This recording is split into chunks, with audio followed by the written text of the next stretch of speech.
Good evening and welcome, everybody. My name is Elaine Didier, and it's my pleasure to welcome you to the Ford Museum for tonight's program. We're delighted to have you here, especially because you've made a values choice in how you use your evening time, and we have, I have to say, Ron, great values and high priorities as opposed to, tell me what the score is. No. It's my pleasure to introduce Ron Nesson as our speaker this evening. Mr. Nesson recently authored his latest book, which is Making the News, Taking the News. And if you're a really good audience, he'll tell you the origin of that title because it has a long and rich history. This book provides his vivid eyewitness descriptions of events on both sides of the podium and the cameras in the White House and throughout his wide-ranging career. For 15 years, Ron Nesson made his career as an award-winning journalist covering national events in the 1960s and the 1970s, first for UPI and then for NBC News. This included coverage of the Vietnam War and serious wounds received from a grenade attack while on patrol in 1967. As a Washington, D.C. correspondent, Ron Nesson covered President Ford's swearing in on August 9, 1974, and reported on the appointment of Gerald to the position of White House Press Secretary. When Terhorst resigned from that position following President Ford's pardon of President Nixon just 1 month later, Ron Nesson was appointed to succeed him and served throughout the Ford presidency and through his campaign for a second term. Following his time in the White House, Mr. Nesson worked in the radio media, ironically for a company owned by the Amway Corporation at the time, and then also served as Vice President for Communications at the Brookings Institution in Washington, where he continues to serve as a journalist in residence. In addition, Mr. Nesson writes frequent commentaries for newspapers, magazines, and broadcast outlets. For 8 years, he served on the board of the prestigious Peabody Awards for Excellence in Broadcasting, including a year as chairman of that board. Last November, we were honored to have Mr. Nesson speak at the Ford Presidential Library in Ann Arbor. His focus that evening was on President Ford's historic visits to China, first as a congressman and then as president in 1975. And he spoke in celebration of the Ford Library's opening of national security files on U.S.-China relations. Tonight, however, we'll get a peek behind the scenes regarding that trip and many others from his coverage of Vice President Ford and then his view from inside the White House during the Ford presidency. Mr. Nesson has drawn on many notes, letters, and oral history or oral diary recordings he made during that time, and I think we're in for a real treat. Before we get started, a reminder to please turn off your cell phones if you haven't done so already.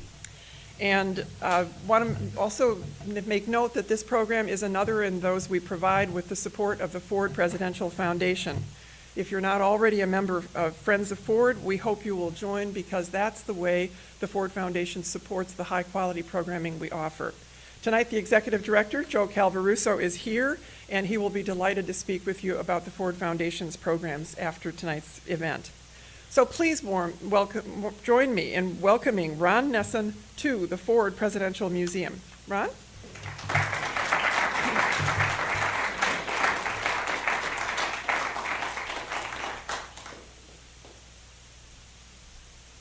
Thank you very much for that generous introduction, and I'm very glad to be here this evening, very glad to be here. And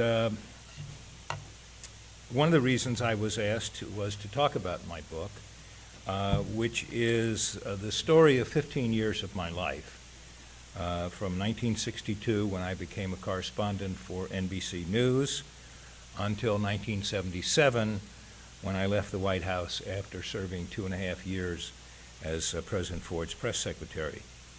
The title of the book, Making the News, Taking the News, is from a quotation by Winston Churchill, which I have hanging in my office at home. He was, incidentally, a journalist before he got into government also. Churchill said, it's better to be making the news than taking the news. It's better to be an actor than a critic. And what I say in my introduction is that Churchill is one of my favorite historic figures, but on this point I disagree with him. My personality was more suited to being an observer rather than a participant. And of course, a journalist is a professional observer. I have a very vivid memory of when I started down the path to become a journalist. When I was about 10 years old, my mother asked me what I wanted to be when I grew up.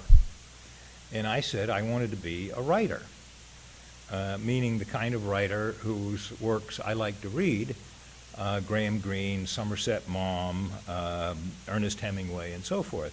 And my mother replied, "That's great, but what are you going to do to make a living?" And so I became the kind of writer where you can make a living, which is a journalist.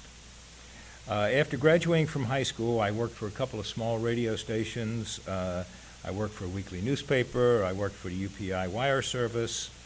I also attended American University part-time while working, getting my degree in 8 years. And in 1962, an executive of NBC News who was teaching a course at American University in radio, television, news writing, which I took, hired me to work at the network. I relate, that's my background, I relate in the book a very strange chain of events that led me to be making the news as President Ford's press secretary instead of taking the news as a correspondent. I was sound asleep in my house in a Washington suburb one morning in August of 1973 when I was awakened by a phone call from the NBC News desk. The editor informed me that the Wall Street Journal carried a report that morning that federal investigators were conducting a criminal investigation into allegations that President Nixon's vice president, Spiro Agnew, had taken bribes when he was governor of Maryland and maybe even when he was vice president. The NBC editor instructed me to get up, get dressed, and meet a camera crew in front of Agnew's house, which was about 3 blocks from where I lived. That's why I get called. And I spent the next few months covering the Agnew story. Agnew struck back by filing a legal action against me and 8 other reporters, demanding that we reveal the names of our sources for our stories about him. And we were called the Agnew Nine. And we received subpoenas to appear at the federal courthouse in Baltimore and reveal the names of the sources of our Agnew stories or else face contempt charges. NBC hired the famous First Amendment lawyer Floyd Abrams to defend me. We were waiting in the courtroom for the judge to conduct our hearing when Agnew walked in. He strode up to the bench and he announced to the judge and to the world that he was pleading nolo contendere, I have no defense, and resigning as vice president. The judge dismissed the case against the Agnew Nine, and we all raced to the phone, of course, to file our stories. In those days, if a vice president resigned, the new vice president was appointed by the president, and Congress had to approve his choice. Nixon appointed as his new vice president Congressman Gerald R. Ford from right here in Michigan. He was then the Republican leader of the House of Representatives, and he was popular with both Democrats and Republicans. One of Ford's favorite expressions, and I think one of the reasons why he was so well liked by both sides, was you can disagree without being disagreeable. At least in those days you can. I don't know if that still works today. Ford may have been the only choice for vice president that the embattled Nixon could have gotten approved by Congress. And NBC News decided that since I had covered the old vice president, I might as well cover the new vice president. I was on a panel discussion with my fellow NBC correspondents in January of 1974, looking ahead to what might occur in the new year. And I forecast this. I said, there's a Ford in your future. I didn't know it then, but there was also a Ford in my future. By then, the Watergate scandal was beginning to unravel. Woodward and Bernstein were beginning their series of exposés in the Post. As a result, not many Republican candidates wanted Nixon to campaign for them in the congressional elections of 1974, but they did want the popular Ford to campaign for them. He traveled 140,000 miles campaigning for Republican congressional candidates. I and 4 other reporters, including the photographer David Kennerly, who later became the White House photographer, and some of his pictures are here in the museum. The 5 of us, called the Ford Five, traveled with Ford during all that campaigning on a terrible airplane that the disdainful Nixon staff had assigned to Ford. It was an old 2-engine propeller-driven Air Force Convair with a top speed of 330 miles an hour. And it had such a limited range that you couldn't make it from coast to coast without stopping to refuel. And traveling together in such tight quarters and staying at the same Holiday Inn Airport North every night, I and other reporters and Jerry Ford got to know each other and got to like each other. Finally, in August 1974, as more and more of the Watergate scandal was being revealed by Woodward and Bernstein and other reporters, Richard Nixon was forced to resign, and Gerald Ford became President of the United States. White House Chief of Staff Al Haig had met Ford to advise him to prepare to succeed to the Oval Office. Finally, Nixon phoned Ford in his suburban house in Alexandria, Virginia, across the Potomac River from Washington, and Nixon officially informed him that he was about to become President of the United States. Nixon told Ford to have Betty pick up an extension so she could hear the historic conversation that was about to change her life, too. But the line that Nixon had called in on at their house in Alexandria had no extension. So Ford had to ask Nixon to hang up and call back on another line, which he did. I was in the White House the day Nixon resigned, covering that historic event for NBC, and I'll just read you a couple of sentences of how I described that day in this book. I and other reporters, as well as presidential staff members, were restrained behind a rope barrier on the south lawn of the White House as Nixon and his wife walked out of the executive mansion for the last time, accompanied by Jerry and Betty Ford. The Nixons traversed a red carpet and boarded an Army helicopter that would take them to Andrews Air Force Base, where they would board a plane to California. Pat Nixon's face was a frozen mask of anguish and pain. At the top of the short stairway leading into the helicopter, Nixon turned around, gave V signs with fingers of both hands, waved both arms in an exaggerated farewell gesture, and ducked into the chopper. I'll never forget that farewell wave. It was filled with resentment and anger and defiance. When Ford became president, NBC promoted me to be the White House correspondent, and Ford selected Gerald Terhorst, a reporter for the Detroit Free Press here in the president's home state of Michigan, and a longtime friend, to be his White House press secretary. About a month after moving into the Oval Office, Ford announced that he was issuing a pardon to Nixon, preventing any criminal or congressional action against the former president.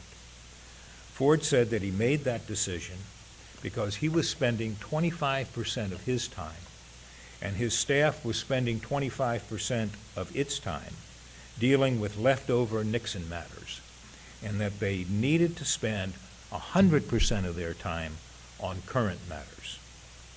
The pardon decision was very unpopular with the news media and with the public, and Gerald Terhorst resigned as Ford's press secretary to protest. One of my neighbors in the Washington suburb of Bethesda, Maryland, was a man named Robert Hartman, who had been Ford's chief of staff in Congress and then his chief speechwriter in the White House. After Terhorst resigned, Hartman asked me if I'd be interested in the press secretary's job, and I said yes. After more than 20 years as a journalist, I wanted to see what it looked like on the other side, on the inside. I had the feeling that as a reporter, I was only seeing perhaps of 10% of what was really going on behind the scenes. And so I accepted the job. It was a difficult time to be the White House press secretary. The reporters assigned to cover the White House were angry that they had never gotten a whiff of the Watergate scandal. That story was broken by two young reporters for the Washington Post who never went inside the White House gates.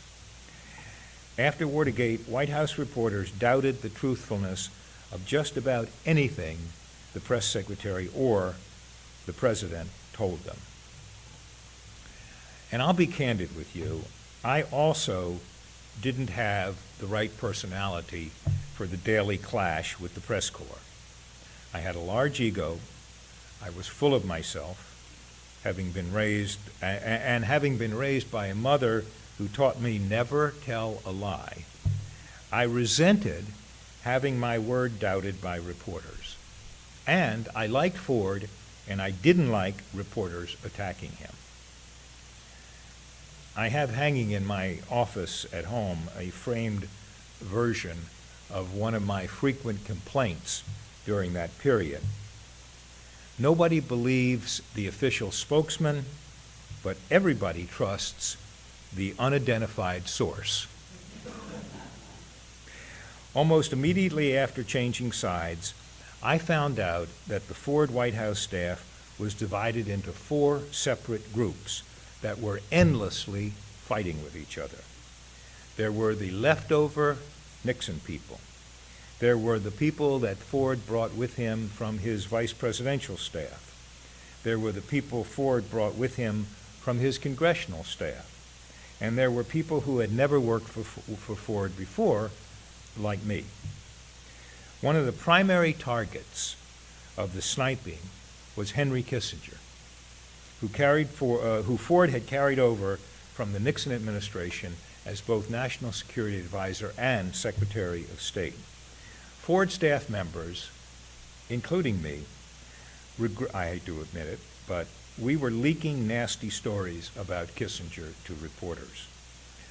Ford was normally very, very easygoing. I had never seen him lose his temper. But here is how I describe in the book his reaction to the anti-Kissinger leaks and to the infighting on the staff. At an Oval Office meeting, Ford's ire boiled over. Pounding the desk with his fist, the president said he was enraged over staff members fighting, bickering, sniping, and leaking. He demanded that it stop.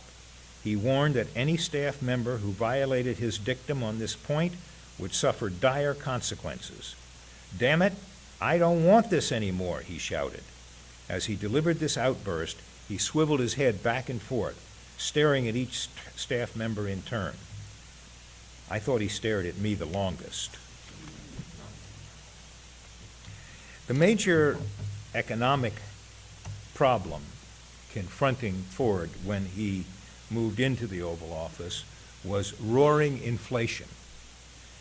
He responded by holding down federal spending, imposing a 5% surtax on corporations and high-level executives, encouraging farmers to grow more to keep food prices down, providing stimulus to the housing industry, and launching a PR campaign called Whip Inflation Now, or WIN.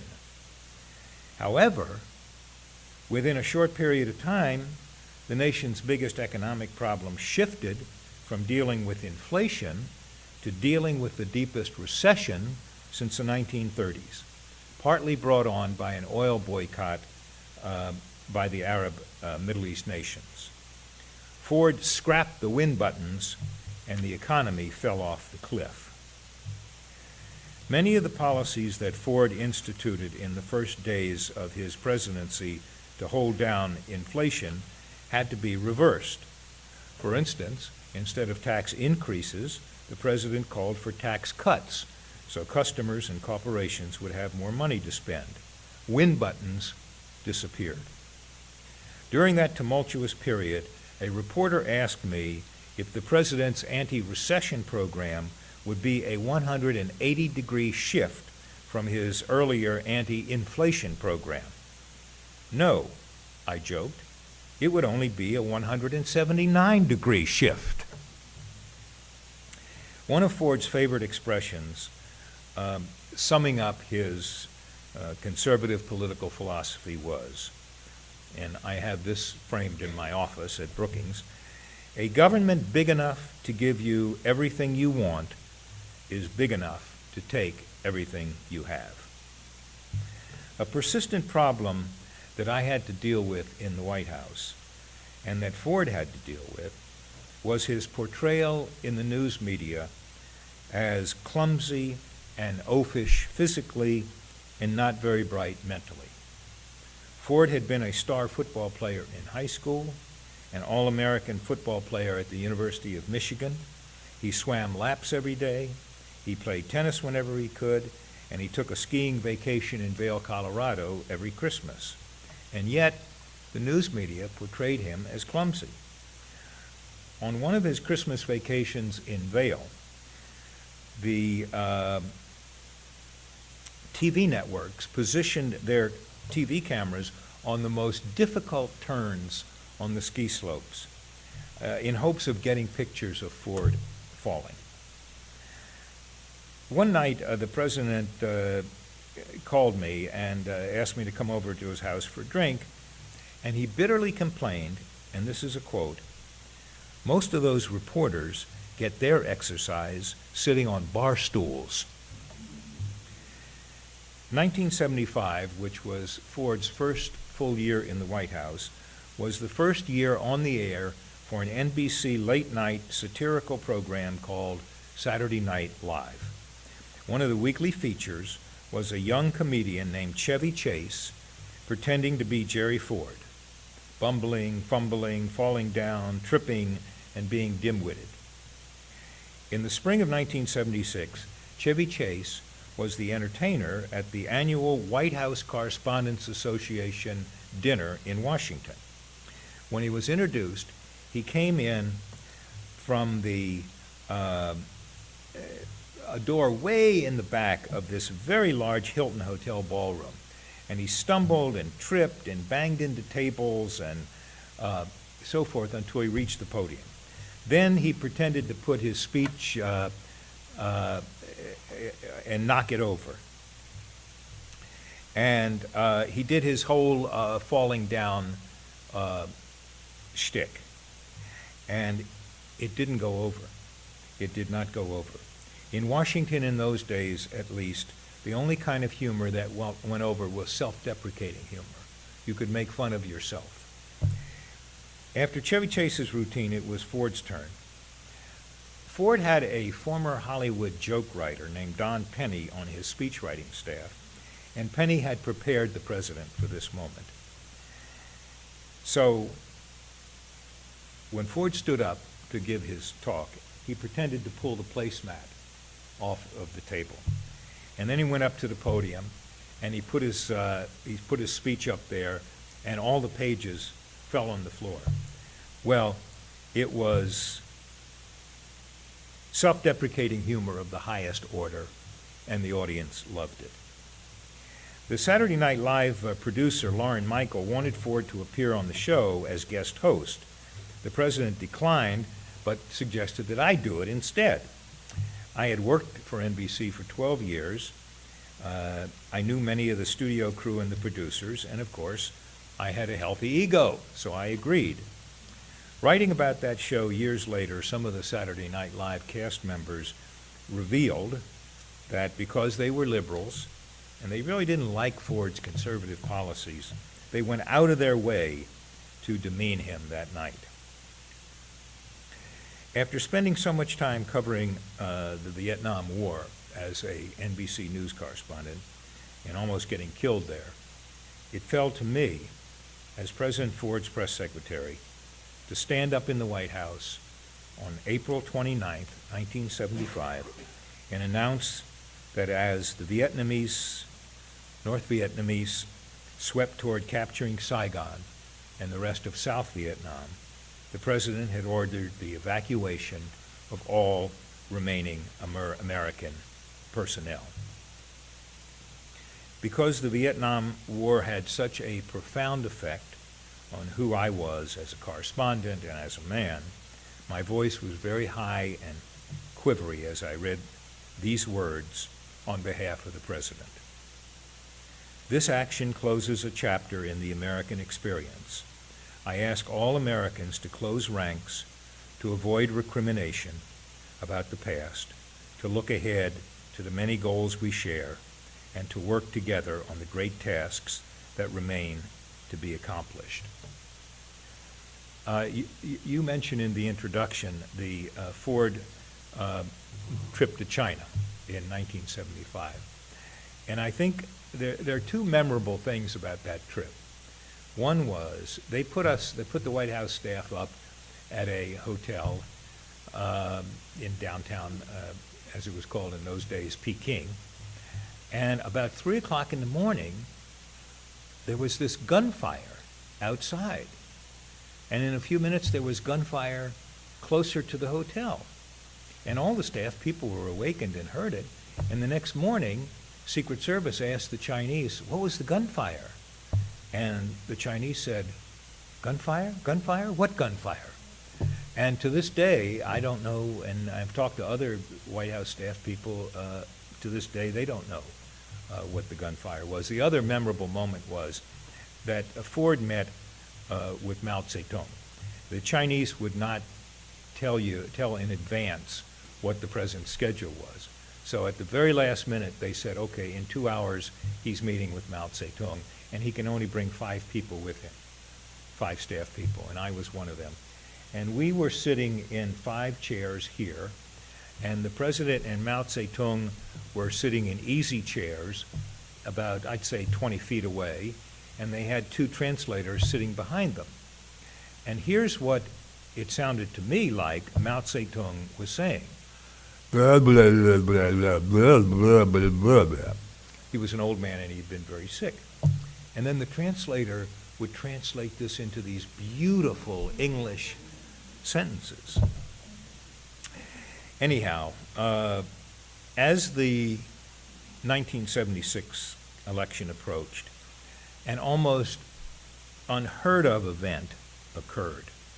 A fellow Republican, former movie star and former California Governor Ronald Reagan, decided to challenge a sitting president of his own party for the Republican presidential nomination. Their first head-to-head contest was in New Hampshire in the primary in February there, and I almost lost the state for Ford. Let me tell you how I describe that in my book. Just a second. I misplaced the marker I put on that page.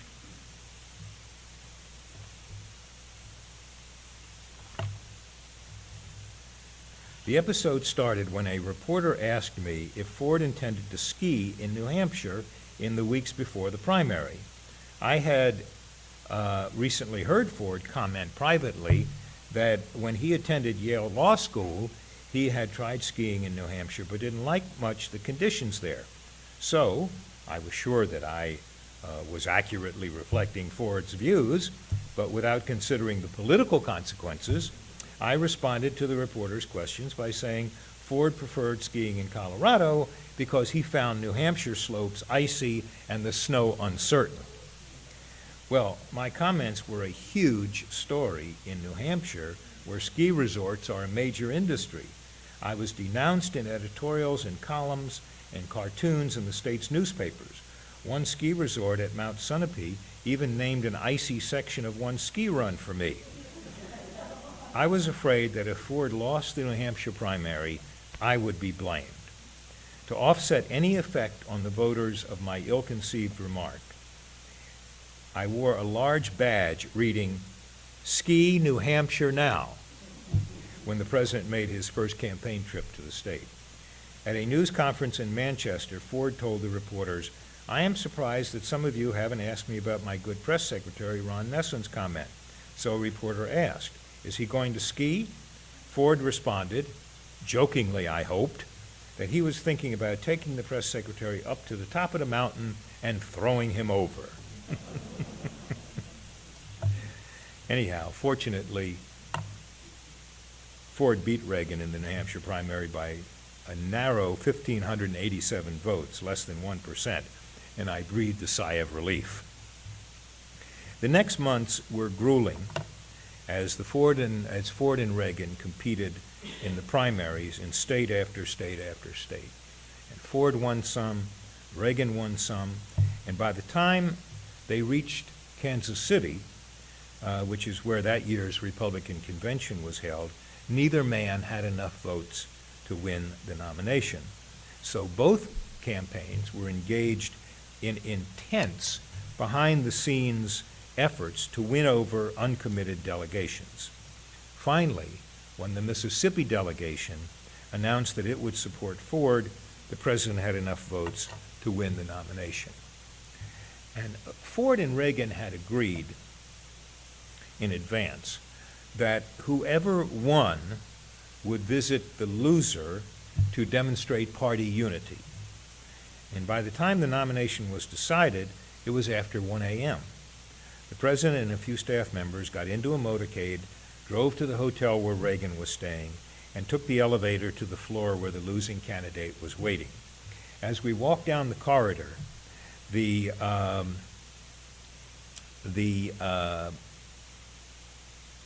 doors of some of the rooms were open, and you could see many Reagan staff people inside crying.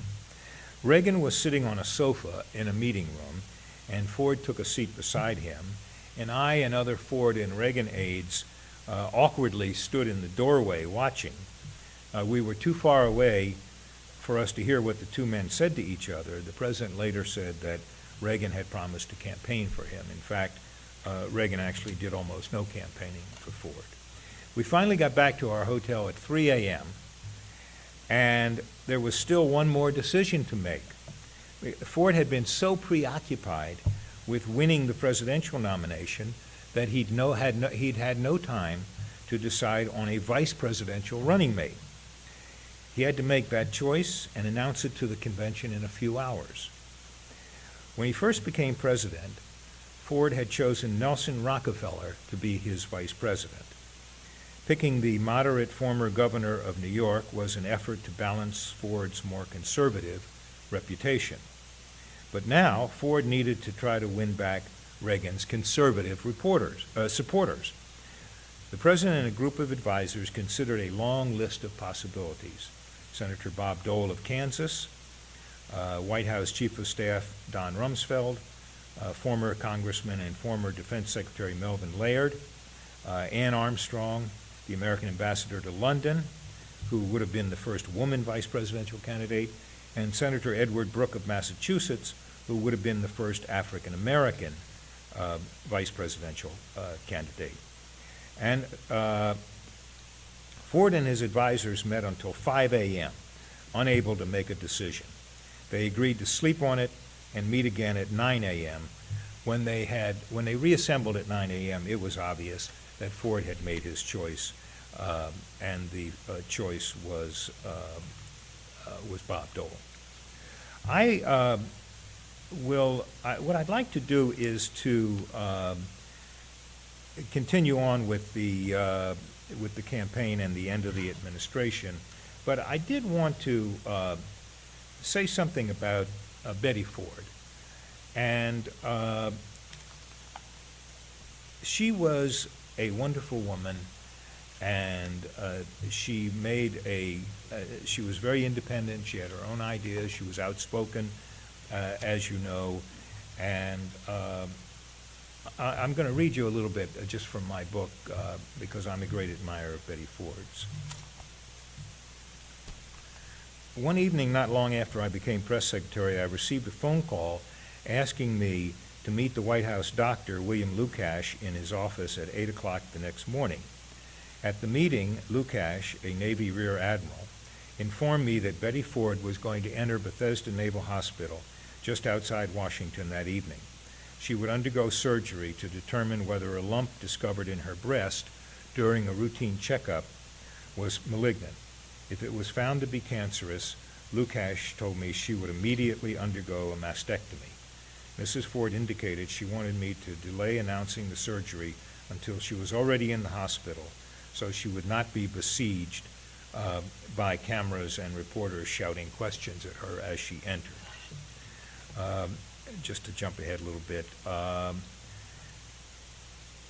night before the surgery, Ford visited Betty in the hospital.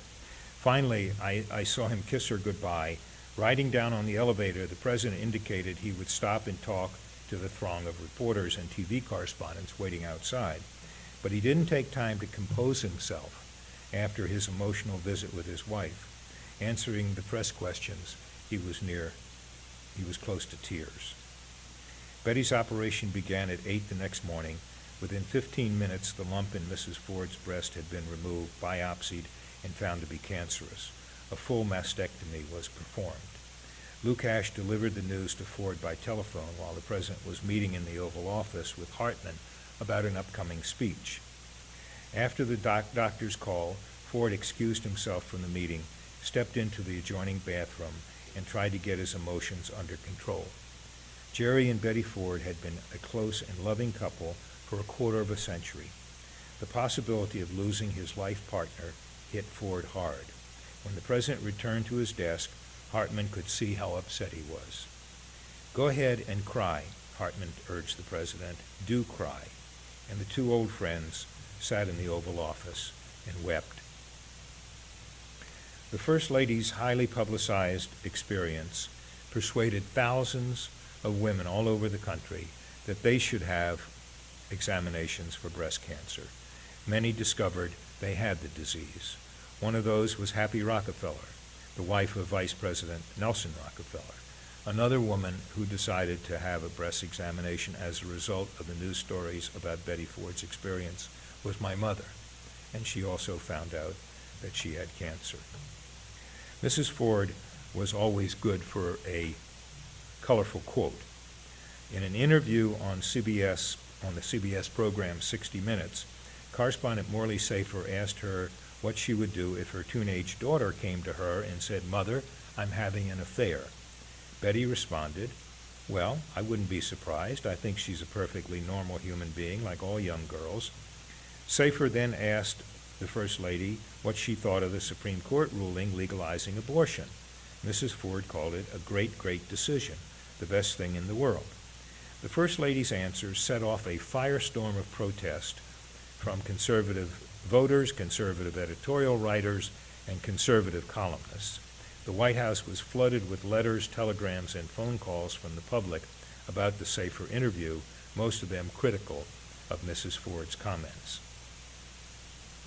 While Mrs. Ford's candor sometimes caused discomfort to the president, his conservative supporters, and the White House press office, it made her enormously popular, even beloved among millions of ordinary citizens, especially women, who greatly admired her determination to be an independent voice and not just a smiling First Lady standing silently by her husband's side.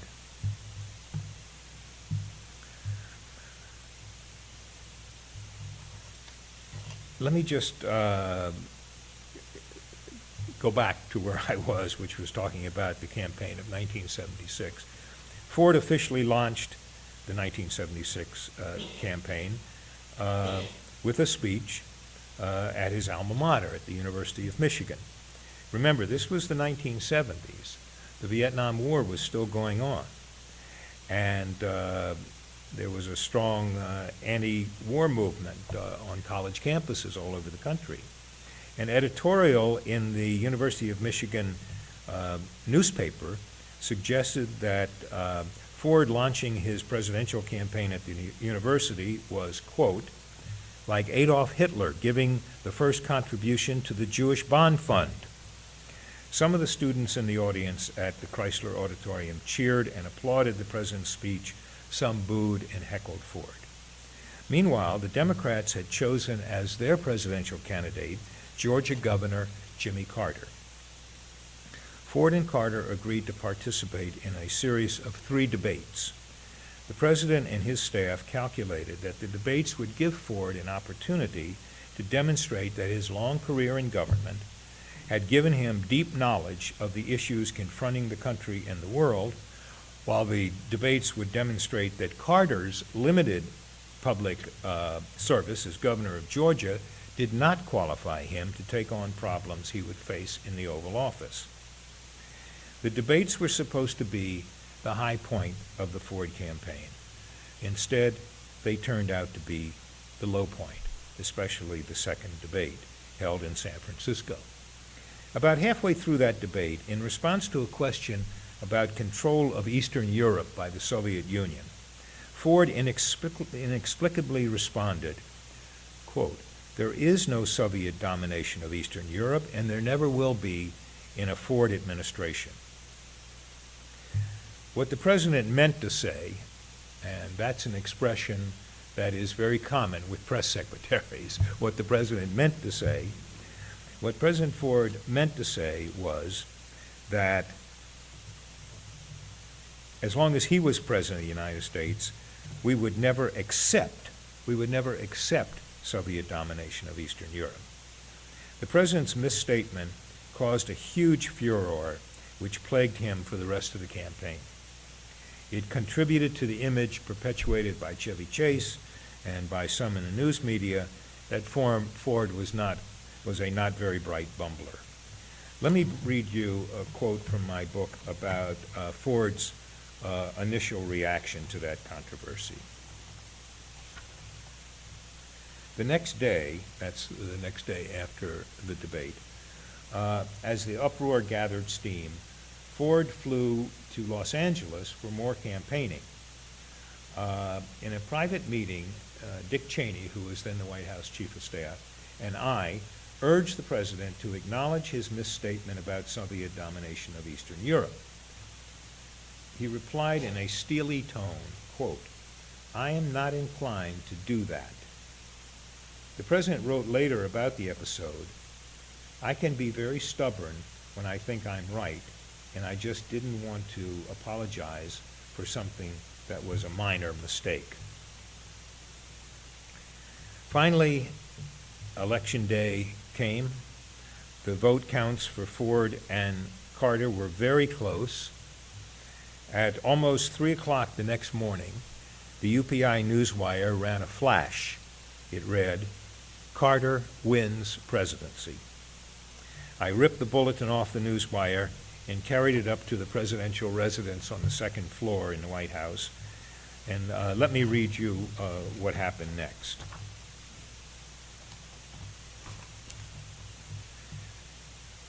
Whoops.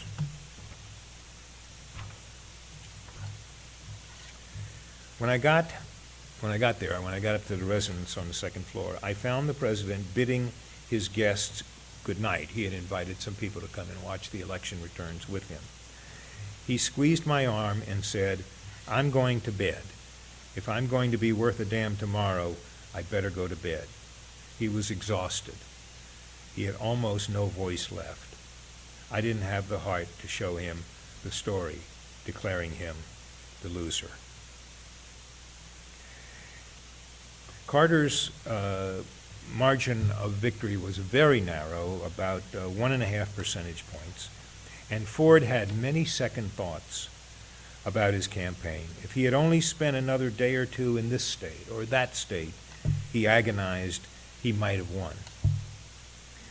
After attending Carter's inauguration on January 20th, 1977, Jerry and Betty Ford boarded a helicopter on the Capitol grounds and flew to Andrews Air Force Base, where they were going to take a flight into retirement in Palm Springs, California. I went with them on the helicopter, and here's what I wrote about that flight.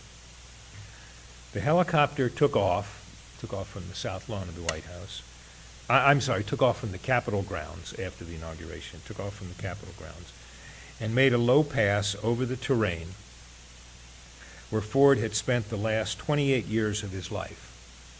The Capitol, Pennsylvania Avenue, the White House, buildings housing government departments, while David Kennerly, the young, sort of rambunctious official White House photographer, snapped dozens of photos. Ford stared down at the city through the helicopter windows. All at once, it hit him that his career in the capital city was over. Ford turned to Rockefeller and grasped his hand hard. Ford couldn't speak. His lips were squeezed tightly together. Tears welled in his eyes. Henry Kissinger, with whom I sometimes clashed in the White House over news media issues relating to foreign policy, has a theory, which I do believe, that you cannot fully understand or appreciate people or events in history except through the perspective of 30 years of subsequent history. And now, 34 years after Gerald Ford left office, history has reappraised him and his presidency far, far more favorably than was the case at the time. And with that, I will be happy to stop talking and try to answer your questions.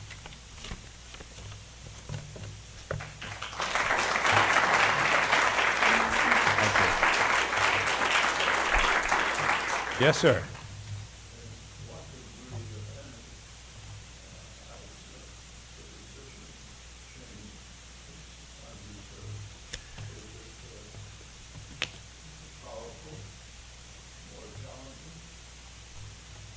The position of press secretary? It's interesting. We were talking about that at dinner tonight, and in my view, it has changed and not for the better. When I was President Ford's press secretary, there were 9 senior officials in the White House. The head of the National Security Council, domestic policy, press secretary, congressional liaison office, et cetera, 9 senior officials. And we each had a meeting every day with the president and so forth. I think the press secretary's job has been somewhat downgraded. And, there's also a director of communications, and that's more of a strategy and tactical person. And the press secretary is really just gets up there and answers questions. He doesn't really play a role in formulating White House press policy. And so I think that's the major change that has happened in the job. One of the reasons for that, which we were talking about at dinner, is that before I became press secretary and a little bit afterward, but not much, the press secretaries almost all came out of the press. I did. I was saying that I grew up in a neighborhood of Washington, and one of our neighbors was Steve Early, who was Franklin Roosevelt's press secretary. And I think he had worked for the New York Times, I believe it was, before. So the press secretaries almost all came out of the press because they understood what the needs of the press were. I think that began to change, and you began to get PR people becoming press secretary. And of course, they have a little different outlook than reporters do. And now I think you're in an era where you've got career government PR people in many press spokesman jobs. So I think that's been the major change, is where the press secretary comes from. And also where he is on the staff. Is he one of the 9 senior officials who get to meet with the president every day? Or does he have to go to somebody on the staff and say, look, I've been asked this question about economic policy. How shall I answer?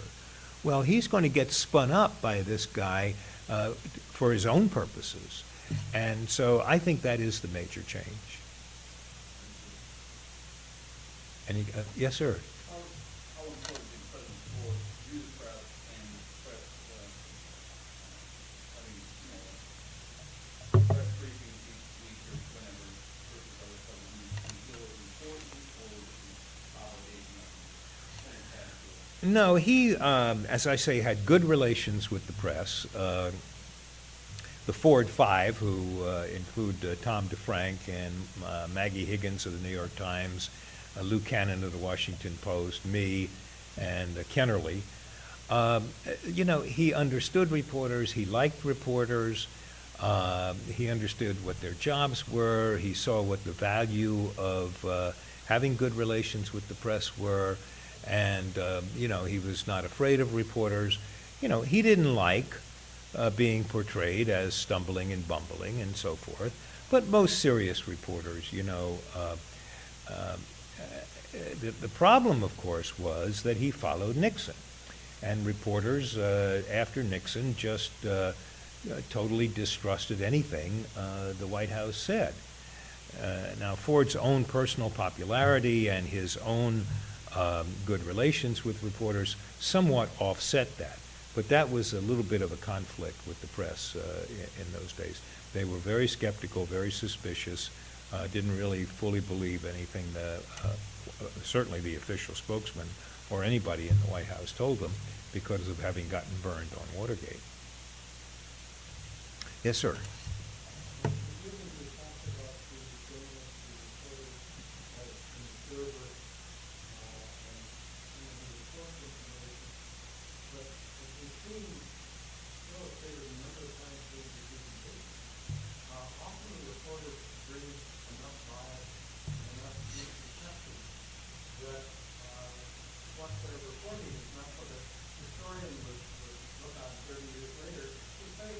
Yeah. How do you deal with that, the discrepancy of reporter bias, I guess we want to say? Yeah. No, that's a very good question. And, it has lots of, I think it has lots of reasons. I mean, I do think that most reporters, or majority of reporters, I don't know what the percentage is, but probably in their own personal philosophy of politics, they're liberal, okay? But I think what's changed is that when I was a reporter, a very young reporter at NBC, I did a story one time, and just in the vaguest way you could think that I had expressed an opinion. And the president of NBC News and the guy who put Huntley Brinkley together, Reuben Frank, came up to me after the program, and he had a very soft voice, and he said, "Ron, nobody cares what you think. Nobody cares what you think." Well, I sit in front of the TV now, and I yell at the screen, "Nobody cares what you think." Here's what I think has changed. When I was with NBC in those days, during the Ford administration, there were 3 networks. Well, really only 2 that mattered, NBC and CBS. They had a half-hour news show in the evening. If you had a big story, you got 2.5 minutes. So you had to boil it down just to the facts to get it into 2.5 minutes. The newspapers and wire services, they wanted straight coverage, the 5 W's and who, what, where, when, why, and how. That's what journalism was in those days. That's what I was taught as journalism. Well, along came cable television, and 24 hours a day to fill up. What do you fill it up with? A lot of it, you get somebody on the far right and somebody on the far left and put them in front of the camera and say, yell at each other. And that's one of the things you see on TV. You also see the anchor man in the studio talking to the reporter down at the scene of the story and saying, so how do you think this is going to come out? What do you predict is going to happen? What do you think of this, And with all that time to fill up, much of it is filled up with, as you say, with opinion. I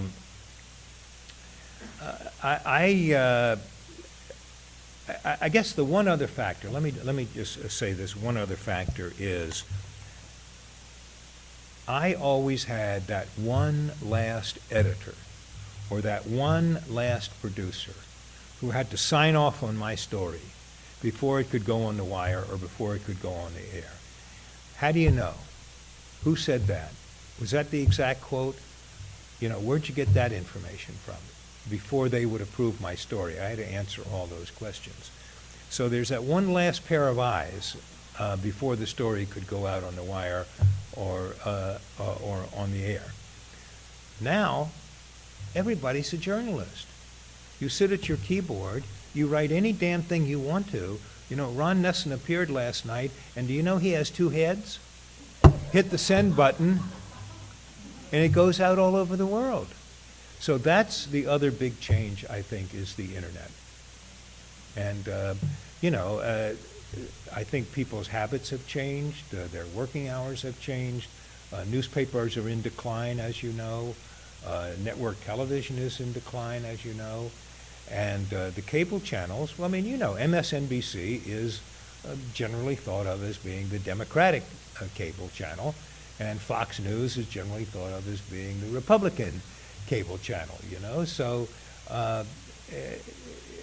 the world has changed, I guess, is one way to put it, and I don't see it going back. I think it's somewhat scary for people our age because, I'm at the Brookings Institution, which is a think tank in Washington, and we do a lot of stuff with the Pew Research Center for People in the Press, and they do a lot of polling on media issues, and they do it by a very demographic group. When they ask young people under the age of 30, did you read a newspaper today? 1 out of 5. 1 out of 5. If you're our age, that's scary, I think. But they're getting their news. They're getting their news now by, Twitter. 140 characters, and that, huh? But that's the world we live in. And, the New York Times is still published, even though it's in decline. And the Post, gets smaller and smaller every day, and the Wall Street Journal and other good papers. But, people's habits are changing, and young people are just not reading newspapers. Yes, sir. What did you see as the response of the president to the assassination attempt? How did he change? Yeah, that's a that's a really good question. Well, just to refresh your memory, there were 2 attempts to assassinate Ford within 8 weeks, I think, 6 weeks or 8 weeks, both in California. One in Sacramento on the grounds of the state capitol, and one in San Francisco when he was coming out of the back door of his hotel to get in the car. And one was Sarah Jane Moore, and one was Squeaky Fromme. And the woman who raised the gun on the state capitol grounds in Sacramento, she didn't fire a shot, but the woman who fired at him as he was coming out of the hotel did fire a shot, and it hit the facade of the hotel and ricocheted off. I guess my most vivid memory of that, other than looking at Time magazine the next week, and they had a little chart showing the path of the bullet, and I was walking toward one of the cars in the motorcade with Dr. Lukash, and apparently the bullet hit the hotel and ricocheted right in front of us and hit the curb and bounced up. Anyhow, Mrs. Ford was off at another event, her own event. So we got out to the airport and got on Air Force One, but couldn't take off because we had to wait for her. So I was up in the president's compartment, and Don Rumsfeld was there. He was chief of staff then. And Mrs. Ford finally arrived, and she sat down at one end of the table, and Ford is at the other end of the table. And she said, "So how did it go, dear?" And we both realized that nobody had told her. And everybody is looking at each other, who's going to tell her? And finally Rumsfeld said, "Somebody took a shot at your husband." And I was staring right at her, and her expression didn't change. She had just been through so many things in her life with Ford, that and didn't show the emotion at that moment. The other the one I guess the one in San Francisco where the shots were fired. It was right near the end of the, well, he was getting in the car to go to the airport, actually. So we got in the plane and we're flying back to Washington and trying to pick up news from TV stations as we flew overhead, not getting very much. But I'll have to tell you one thing. There was a lot of drinking on that flight back to Washington. And somebody, maybe it was Kennerly, said something like, okay, you made 2 trips and, and got shot at twice. He said, if you plan a 3rd trip to California, you might get shot at the 3rd time or something like that. Ford, I mean, in terms of showing any emotion or after effects of it, I didn't see any. What may have transpired up in the residence with him and Betty, I don't know. But they were both close calls, especially the one where the shot was actually fired. I made a mistake. That was the guy who fired the shot was a veteran, a gay guy in San Francisco, and I forget what his name was, but yeah. Anyhow, they were scary episodes. Any other questions? Yes. Sure. Talk a little bit about the dynamics in the White House. We talked about Ford as being entities, Yeah. people who were from Nixon or Mhm, Clinton. mhm. After Ford gave his impassioned lecture to all of you on staff about stopping the leaks and the infighting, what happened? What did things change? Well, one of the things I think that helped to resolve it, and it never completely ended, and part of it was, a lot of constant anti-Kissinger feeling, and there was kind of the Rumsfeld group, and then there was then there was a Hartman group, and so forth. Yeah, it never really completely ended, but what eventually happened was Ford realized that part of the problem was all these leftover Nixon people. And so he decreed this, that everybody on the staff had to report to one of the 9 senior officials. I ran the press office, the National Security Advisor, Economics, Congressional Office. It's 9 senior officials. Everybody had to report to one of those because under Nixon, had what they call floaters, people who really didn't report to anybody except directly to the president. So, and then each of those 9, you could either keep the person on your staff, or if you didn't want them to continue in the White House, you could fire them. So I got Father McLaughlin, and I got Ken Clausen, former Washington Post reporter. And Father McLaughlin, his response was, well, I don't work for you, I work directly for the president. So I went and told Rumsfeld what had happened, and he said, you tell him that if you don't have his resignation by 4 o'clock this afternoon, you're going to put out a statement announcing he's been fired.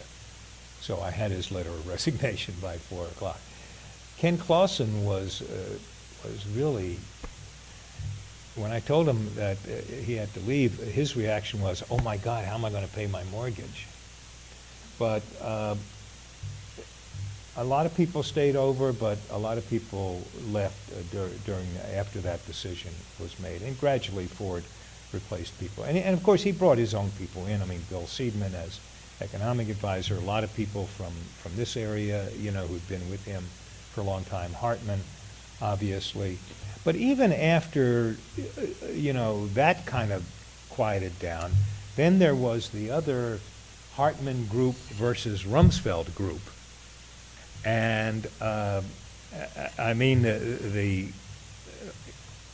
ultimate of that was the State of the Union speech. I think it was probably Ford's first State of the Union speech. And Hartman wrote a version which was terrible. And so Rumsfeld decided that we had to write another version. So he and I and Cheney and a couple of other people wrote another version. And they both got presented to Ford. And this was, everything went so slowly in the White House because of all this fighting. We presented the two versions to Ford, and he sat at his desk and he'd say, "Oh, that's pretty good." Take one page from one of the speeches, and then he said, "Oh, that's good. I think I'll use that." So he'd take one page from one speech and one page from the other speech, and finally he realized this was taking hours, and he said, he put them all together and he said, take these back. I don't want two speeches. I want one speech. Well, we finished the one speech at 3 o'clock in the morning. He was supposed to deliver the State of the Union, I think 10 or 11 that morning. We took it up to the residence where he was still awake. And that was pretty much the speech that he delivered. But, eventually, as a lot of the Nixon people departed and as Ford brought his own people in, and particularly, he kept Al Haig as chief of staff. And you needed some continuity in the White House. But he was also under a lot of pressure to get rid of Haig because Haig had been Nixon's chief of staff. So after a while, he sent Haig to NATO as U.S. ambassador to NATO. And Don Rumsfeld, although he didn't have the title chief of staff at first, he was in effect the chief of staff. And things began to settle down a bit. But, the entire time of the Ford administration, Hartman would never attend the morning staff meeting because it was presided over by Rumsfeld. And he didn't want to acknowledge that Rumsfeld, was in charge of the staff. So although it got better, it never completely cleared up to the end of the administration. Yes, sir.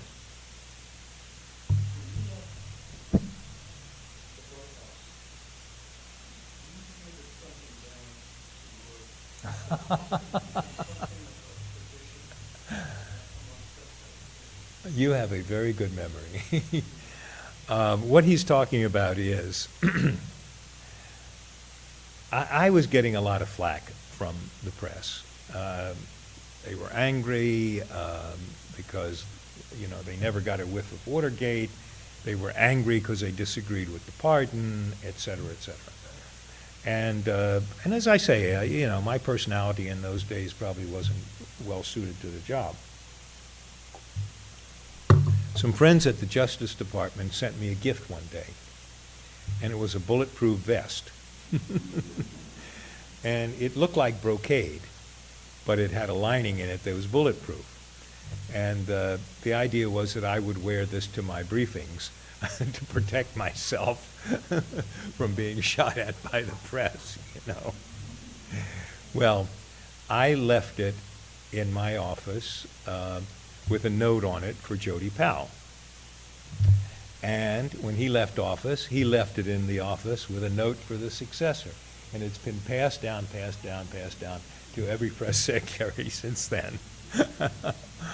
The brocade bulletproof vest. I have a picture of me, standing in front of the mirror, putting on my bulletproof vest. Any other questions? Well, yes.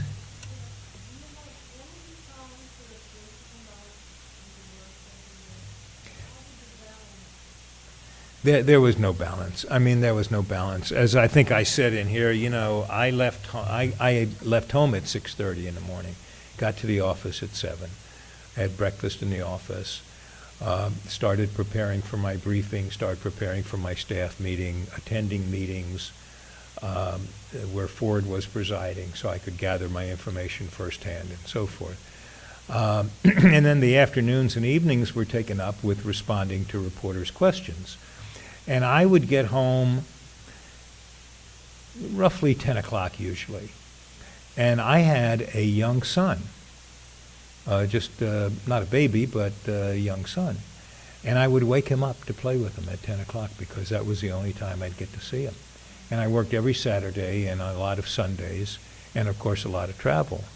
So it's very hard on families, you know.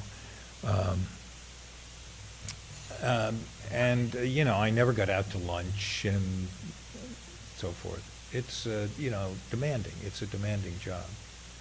And, you know, particularly I think, you know, my philosophy was that, as I say, I wanted to get all the information. I wanted to find out what Ford thought about these issues, because I wanted to answer the questions as he would answer them if he were there, as I said. And so it just took a lot of digging around. And the other thing was, again, to try to make some, to convince the press that we were not the Nixon administration and I was not Ron Ziegler. At my very first briefing, I said something like, I'm a Ron, but not a Ziegler. And, you know, he really, you know, participated in all the Nixon stuff and defended Nixon and so forth. And I just, as I say, had the sense that I needed to answer questions as Ford would answer them if he were there, which required me to know, you know, how Ford would answer the questions. And, you know, in terms of long hours, it's a very tough job. It is a tough job, but you get to see history from the inside, and that's, you know, pretty exciting too.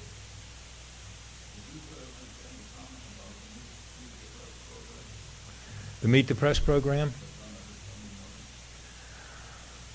Well, the format has changed since I was at NBC, you know, and it's kind of evolved over time. Basically, it used to be a panel of journalists and one newsmaker who would be questioned for the entire program. And now it's, you know, it's several different interviews and, you know, other features on the program. I mean, I watch it. You know, I'm addicted to television news anyhow. I watch it, but it has changed quite a bit from those days. Yes, sir.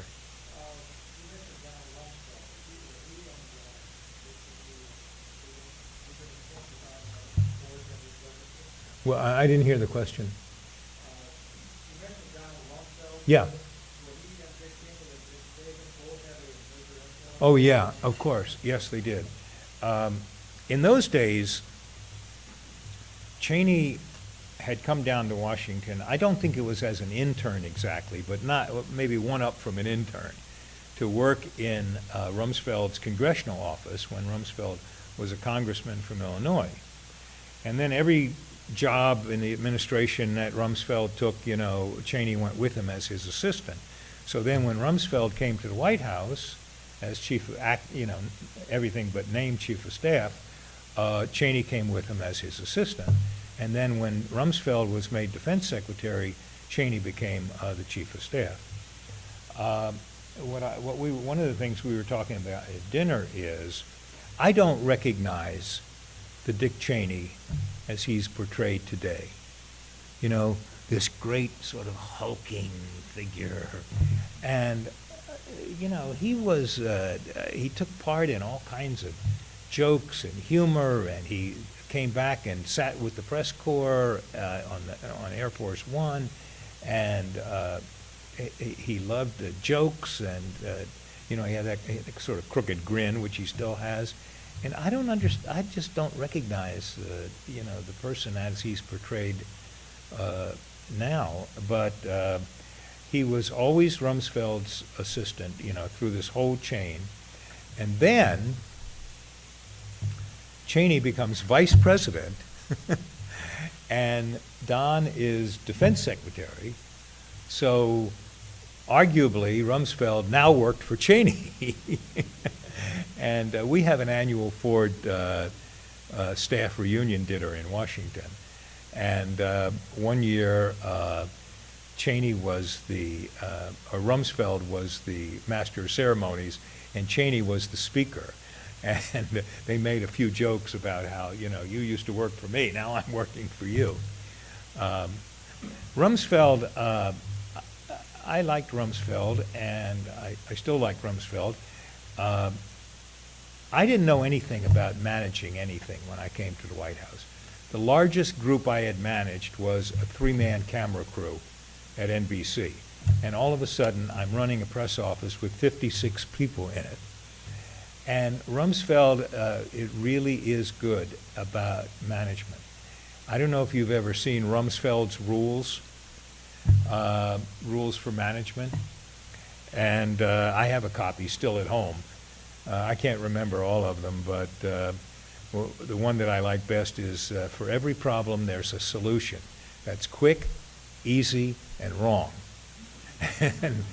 and I forget what the others are, but Rumsfeld is a very good manager. And but as I say, there were these factions in the White House, and eventually they ended up as the Rumsfeld faction versus the Hartman faction. And that was something that lasted throughout the whole Ford administration. Did I answer your question? Okay.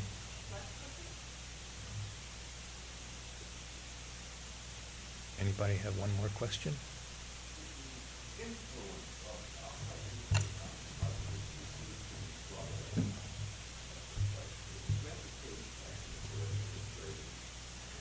Give me an example of what you mean.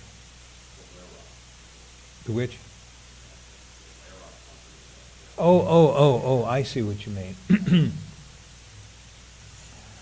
I don't know the answer to that question exactly.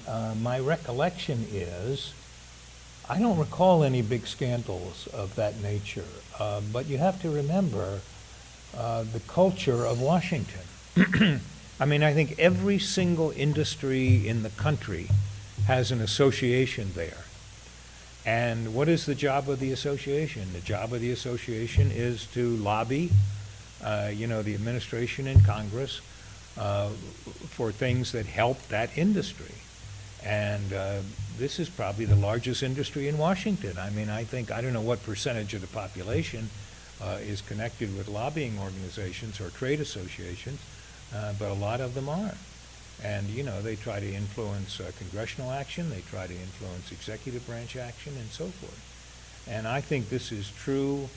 I don't think it ever ends.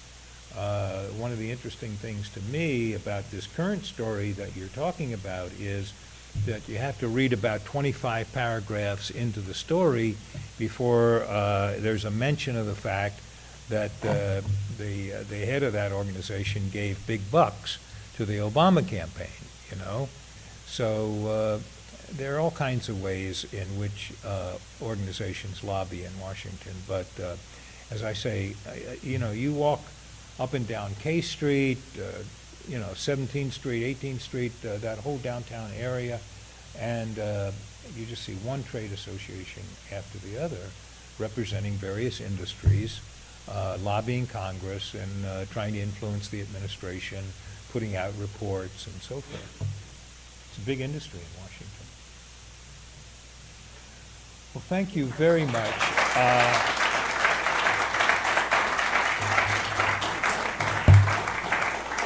This is really a great honor for me, and I appreciate very much being asked here, and you're a wonderful audience, and I've enjoyed it very much. And we've enjoyed having you. Thank you. You can't imagine, for those of us on staff who work with the papers, the documents, the artifacts, Ron Nesson has been converted from a name to a real person and a personality, and I'm so eager to get into the depths of the book. I just looked at the chapter headings, And he's a great storyteller, except it's all true.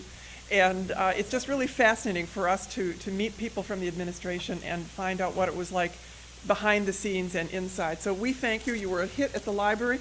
We have another present for you here. Oh, my goodness. In addition to the Gerald Ford pen set you got Wow. last fall at the library. So we thank you so much. Thank you.